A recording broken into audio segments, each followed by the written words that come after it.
ఒక మంచి పని చేస్తే ప్రజలు ఎట్లా గుర్తుపెట్టుకుంటారో గోదావరి జిల్లాల్లో ఉండే మీరే దానికి ఒక ఆదర్శం.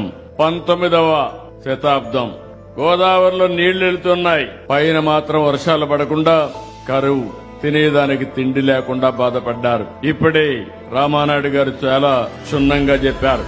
దాంతో మనస్సు చెల్లించినటువంటి కాటన్ 1847, 1852 మధ్య గోదావరిపై ధవళేశ్వరం కట్టారు. ధవళేశ్వరం కట్టి అక్కడి నుంచి మీరు చూస్తే 175 సంవత్సరాలైంది. కానీ నాగరికత ఎక్కడ నీళ్లుంటే అక్కడే ప్రారంభమవుతుంది. గోదావరి డెల్టా దేశానికి అన్నపూర్ణగా మారిందంటే అది కాటన్ చూపించిన చొరవని చెప్పి నేను మీకు తెలియజేస్తున్నా.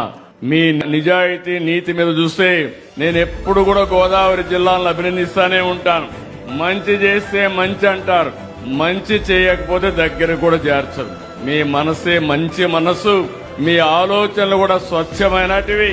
అందుకే మీరు ఈ రోజు కూడా చూస్తే కాటన్ దొరది ఆయన బ్రిటిష్కి వెళ్లిపోయినా, బ్రిటిష్ వాళ్ళు వెళ్లిపోయినా శాశ్వతంగా మీ గుండెల్లో పెట్టుకుని ఊరూరు ఆయన విగ్రహాన్ని పెట్టి పూజిస్తున్నారంటే అది మీ గుండె గౌరవ భావం.